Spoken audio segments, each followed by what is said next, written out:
From the beautiful Finger Lakes region of upstate New York, this is the Dental Lighthouse Podcast. We take questions from anyone in the dental profession and discuss what it takes to win not only in dentistry, but in life.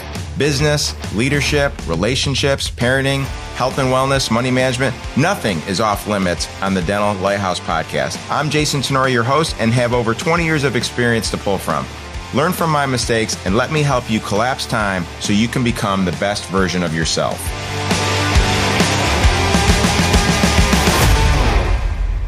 Yo, what is up? Dr. Jason here, Dental Lighthouse Podcast, and I'm excited to be with you. It's my normal Wednesday morning. And for those of you guys that are very curious, and I'm sure it's many of you joking, it's still really freaking cold in upstate New York. Yesterday we saw temperatures in the mid 30s, only today to be back in the teens. So appreciate your surroundings if it's a little bit warmer than what I'm dealing with. So a couple housekeeping things that I wanted to share with you guys before we get into some thoughts that I have for today's podcast.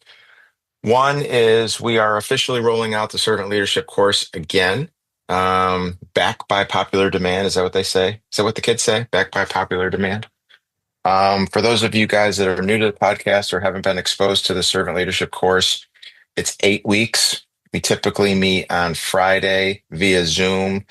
I present material for about an hour, and then we have about a half hour of Q&A where we tackle anything and everything that was either relevant to what I talked about or just things in general. It's a great opportunity for doctors and their key leads, office managers, team leads, stuff like that, to take the course together.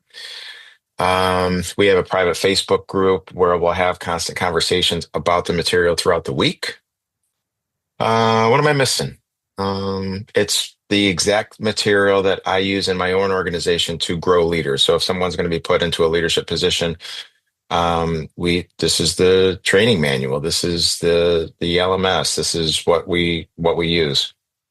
So, if you're not already part of our email newsletter, go to dentallighthouse.com, sign up for that, and you'll get updates. We'll probably do some promotions early on where you can register for a discount. There'll be CE offered. I think it's like 12 or 15 hours. It's a lot of CE, and we try to create a lot of value by not charging what some of these places are charging for CE nowadays. So that's going to start, I think in April. I think maybe end of March, early April. It'll be 8 weeks, so literally 10 to 12 hours of content.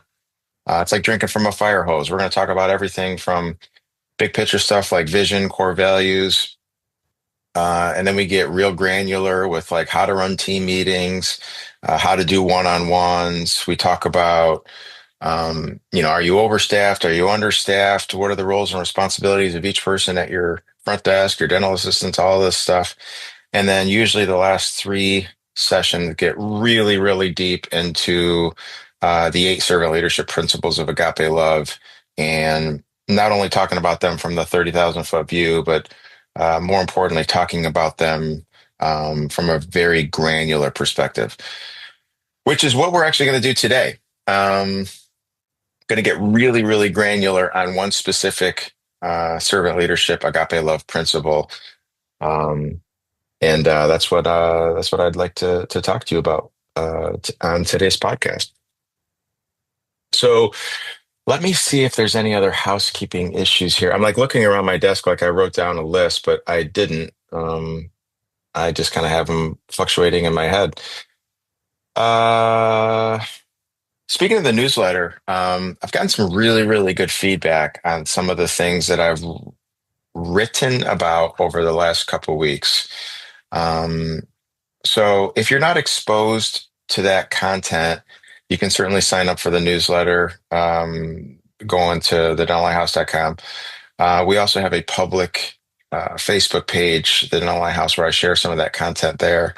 So they're quick reads. I write once a week on things that are relevant to me and how leadership principles are not in a silo, they're not in a vacuum, that they're not just work things, work stuff.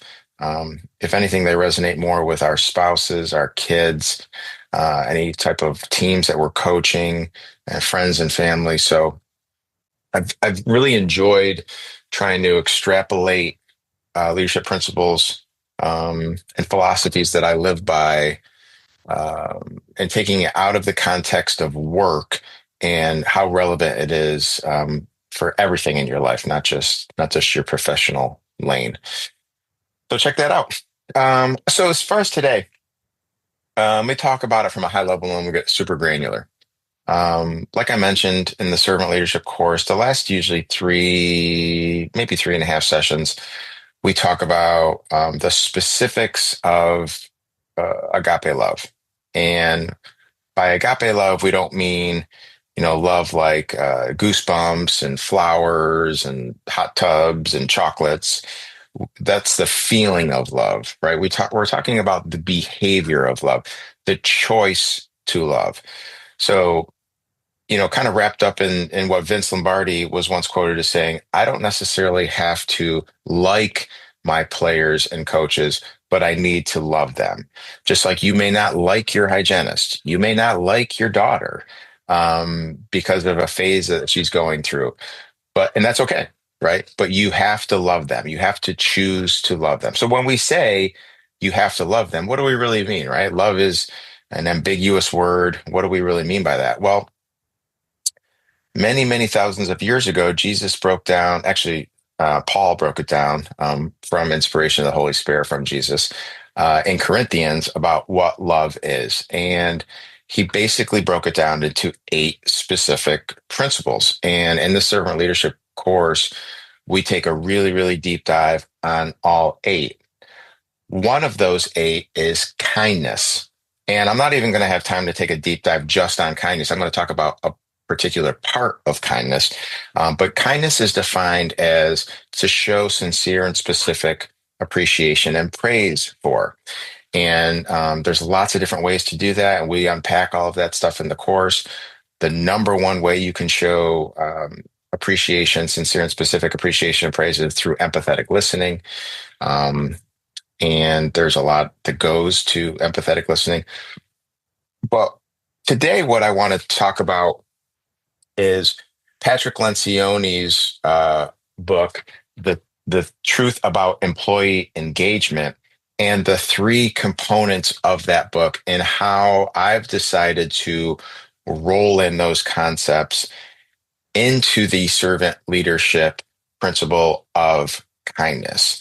Again, kindness is one of the 8 principles of agape love. So, how have I rolled in Lencioni's book into the category of kindness, and what specifically do you need to know in an effort to show kindness? Again, not only to your employees, not only to other people on your leadership team, but to everyone, right? To your kids, to your spouse, to your friends. How can how can you be kind to others? Again, there's lots of different ways to do it, and we'll talk all about that in the course. But today I want to talk about the 3 things Lencioni references in his book, The Truth About Employee Engagement. Side note, and some of you guys have heard me talk about this before, Lencioni first called this book 3 Signs of a Miserable Job. And if you've ever heard him speak live, he jokes about how he called the book 3 Signs of a Miserable Job. He released the book calling it 3 Signs of a Miserable Job. And he got a lot of pushback because people, especially in the corporate world, who are Lencioni fans, would buy the book and they'd have it on their desk, and because they were reading it or what have you, and bosses would walk by the desk and they'd see this book called 3 Signs of a Miserable Job, and they'd kind of look at him cross-eyed and be like, why are you reading that? So it was kind of a huge branding, marketing mistake, where he had actually got rebrand the book and republish it under the current title, which is The Truth About Employee Engagement. It's a great book. He's got so many great books. Obviously most people know Five Dysfunctions of a Team, which is a great book, and our whole winning pyramid is based on that book, which again we'll talk about in the servant leadership course. The Motive is a phenomenal book. Ideal Team Player is a phenomenal book. This is a lesser known book, but the lessons in it are just so spot on. So going back to the original title, Three Signs of a Miserable Job, what he does is he unpacks the three signs and he unpacks what that actually is and how we can best deal with it. The first one is anonymity, right? So anonymity is not being known, right? It is a basic human need to be understood and appreciated by others, specifically by others in positions of leadership and authority. So what he's saying here is if you have people on your team that feel unknown, then they are not going to be engaged. They are going to be miserable. So how do we prevent anonymity from taking place with people on our team? It's simple, just not easy. We have to get to know them. We have to set aside time to cultivate the relationship. And we have to figure out what's going on in their lives outside of work. How are their kids? How is their spouse? What habits are they into? What drives them? What are they passionate about? And when you can learn these things, when you can make mental notes of these things, and when you approach a particular person, either through a one on one or a minute meeting in the hallway, or you're just kind of walking down the halls and you're shaking hands and kissing babies, when you bring up things that are relevant to this particular person, they feel heard. They no longer feel invisible or generic or anonymous. They feel like they have someone in their corner that understands them, that appreciates them, that truly gets them. So this is super important. And again, it doesn't take a lot of effort. It just takes a behavior change by you as the leader to make that a priority. Now, again, I get it. You're probably thinking, I don't have time for that. Or, why is that so important to other people? I could care less if people know about my hobbies at home. And that might be true, but it kind of goes back to our conversations about Gary Chapman's Five Love Languages or his book that's relevant to the workplace, uh, The Five Appreciation Languages at Work.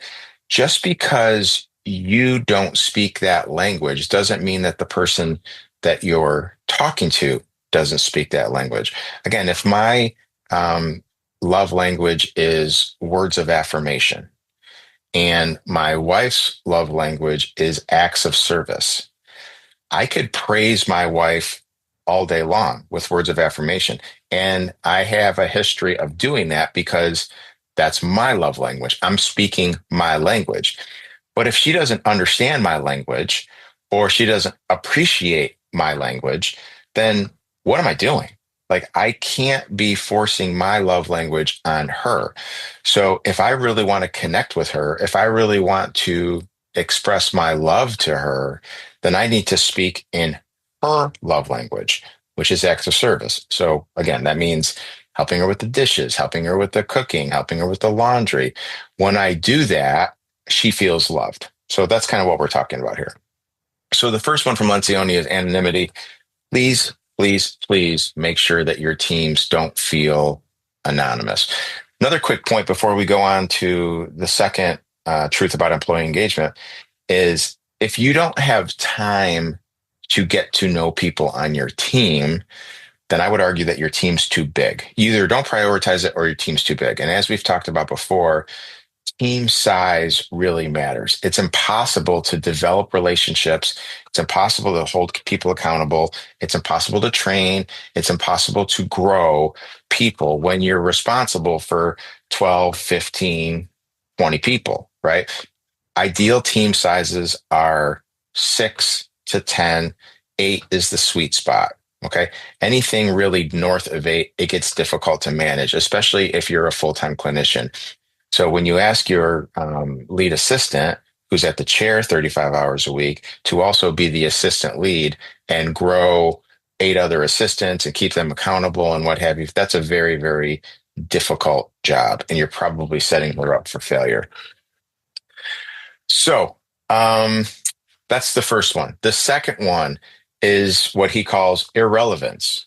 So, without a leader finding a connection between the work someone on their team does and their ability to serve another person in the group, either a team member or an employee, they will never find lasting fulfillment. So, let's unpack this one. What do we mean by this? Well, most of us are dentists or team leads. So, as a dentist, it's fairly easy for me to identify how what I do on a regular basis matters, how what I do on a regular basis is relevant. I stamp out dental disease. I remove infected teeth. I do root canals. I restore people's function. Restore people's cosmetics. I make people's mouths healthier, right? And you can even put like an objective number to that. And we'll talk about that here in a few minutes. But it's super easy for me to have clarity with why what I do matters, right? It's pretty straightforward for your hygienist to have clarity on that. It's pretty straightforward for your assistant to understand that. But there's so many other people on our team that either don't know or need to be reminded. Said another way, they're working hard, they're staying busy, but they have not yet tied the tasks that they do on a regular basis to the overall mission of what the dental practice is striving to do. In our organization, a great example of that is the people that are in our insurance department. Now, before we made this a priority, you could argue that people in our insurance department would stay on the phone for hours at a time with insurance companies, verifying insurance, putting in EOBs, writing appeals, right? It's super important work, but you could easily get fooled into the perspective of, does this really even matter? Is what I'm doing moving the needle at all? And I don't doubt that some of your administrative team members feel that way. The ones that are just answering the phone, the ones that are just making AR calls.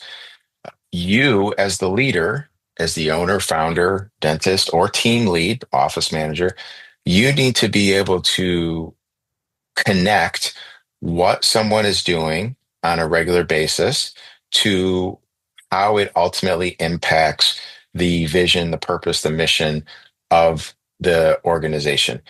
And I would argue, hot take here, I would argue that if you cannot make that connection, then that particular task doesn't really need to be done. So, said another way, let's come up with a few different examples of things that may seem mundane, that may seem irrelevant, or that may come across where team members don't really have clarity on how what they do matters, and kind of talk them through. Here's a simple one. Susie Sunshine, your greeting coordinator, a person that answers the phone, right? In her mind, she's like, look, I answer the phone, I schedule appointments, like, what's the big deal? The leader of Susie Sunshine, of your greeting coordinator, needs to communicate that they're the first impression of the organization. Patients that have been super nervous, and we all know that this happens, and have contemplated calling the dental office for months, but have avoided it because of nerves, because of anxiety, and they finally work up the nerve to call. They call, and so much of what's going to happen to that patient is going to be dependent on the person answering the phone.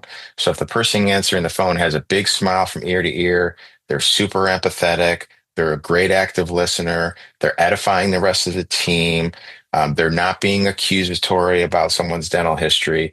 Like, those are all amazing things that are going to ultimately lead to a high anxiety patient that was away from dentistry for an extended period of time to now kind of get back into the system.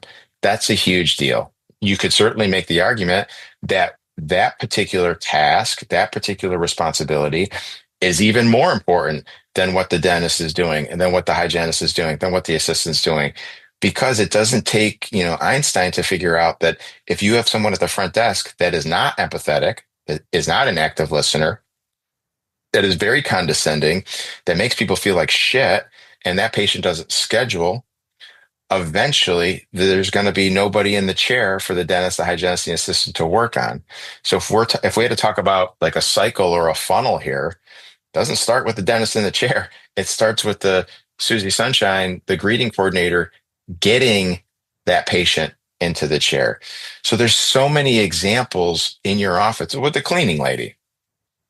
How does the cleaning lady's responsibilities, either you hire an outside service or you have your own team cleaning, how is cleaning the office in an efficient way really matter, right? To the overall vision. And you've heard me use this example before, but what if the bathroom's not tidy? What if there's some stains on the floor? What if there's spots on the mirror? What if there's no toilet paper available? And a prospective new patient who's excited about being there comes into your office. She checks in and then she goes into the bathroom to use it, and she sees that there's no toilet paper, and she sees lots of spit residue on the mirror, and she sees just stains on the floor or stains in the toilet. What is going what is going on in this patient's mind? I can almost guarantee you that they kind of look at it and they're like, ugh.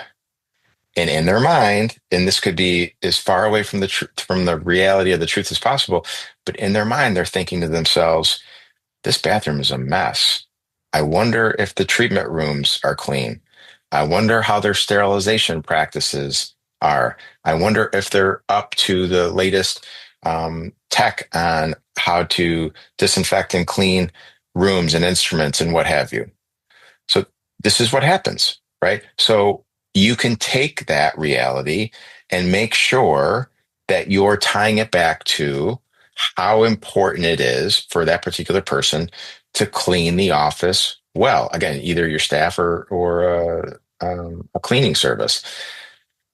They shouldn't have to be guessing as to why what they do on a regular basis matters. The third thing that Lencioni talks about in his book, again, originally called Three Signs of a Miserable Job, since then rebranded to The Truth About Employee Engagement, is this word that he calls immeasurement. And I don't even think that's really a word. But what he's basically trying to say here is team members need some type of objective standard number as an additional tool to clarify if they're winning or not. The people that are the most joyful in their job are easily able to gauge their progress with an objective measurement. They always know if they're winning or not. Now, again, very similar to what we just talked about with irrelevance, this can sometimes be very, very easy for certain team members, and it can sometimes be very, very difficult to identify for other team members. So when it comes to the dentist, fairly easy to gauge an objective metric or KPI to suggest if they're winning or not. It could be daily adjusted production. It could be hourly adjusted production. It could be um, case acceptance. I mean, it could. There's hundreds of metrics that it could be to quantify that the dentist is doing a good job. Right. Same thing with the hygienist. It could be something like daily production. It could be their perio percentage. It could be their perio percentage that they actually accomplish. It could be their perio percentage that they actually diagnose. Um, it's pretty darn easy for those two positions. But what about assistants? How do assistants know if they're winning or not from an objective KPI metric? Well, it depends. You could tie it to the doctor that they serve. You could tie it to same day treatment. You could tie it to um, even something as simple as their ability to take a wellness scan under a certain period of time, or their ability to make a well contoured, well fitting temporary under a certain period of time. You just have to think a little bit out of the box with assistance. Where it can get even more difficult, very similar to the irrelevance conversation that we were having, is with non-clinicians, right? That Susie Sunshine, that greeting coordinator, that treatment coordinator, the insurance department, the call center, marketing, IT. Like, how do we quantify an objective measurement KPI to them, again, not a whole dashboard of numbers or data, one single number. How do we give them one single number so they have a little bit more clarity on if they're winning or not? Well, again, just think it through. Like, just use your imagination. It could be something. Let's just limit this conversation right now to the administrative team. For certain people on your team, it could be call answer rate. For every 100 calls that come in, what percentage of them are we answering? What is good? Like, what is the goal and what is not the goal? So when you're having a one-on-one with people on your front desk team, again, we want to talk about core values. We want to talk about how relevant that their position is to the overall mission. We want to talk about things outside of their professional life, going back to anonymity.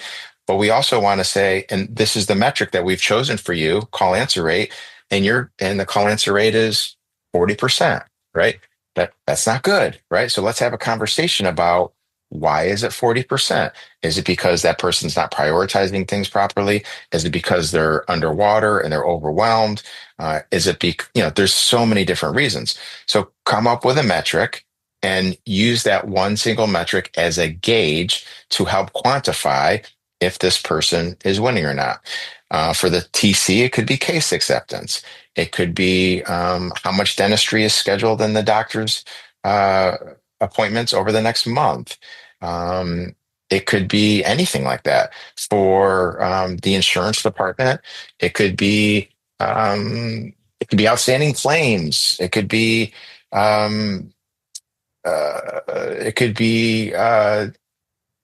what else could I do for the insurance department? Um, it could be, appeals one. It could be, there's always at least one or two for every position. For marketing, it could be new patient leads generated. It could be Facebook likes. It could be social media shares. Again, we could spend an hour just talking about this particular subject, but I just want you to think outside the box. And I want to make sure that, again, all within the um, parameter of kindness, one of the eight principles of agape love. If we're going to show kindness to someone, we want to make sure that they don't feel anonymous. We want to make sure that they feel that their job is relevant to the overall purpose. And we want to give them a specific objective data point so they have that much more clarity on if they're doing well. And if they are hitting the goal on that data point, high fives all around. If they are not, what an opportunity to ask questions about, how can we help that person get there? Maybe they don't have clarity with how that number is relevant to their job description.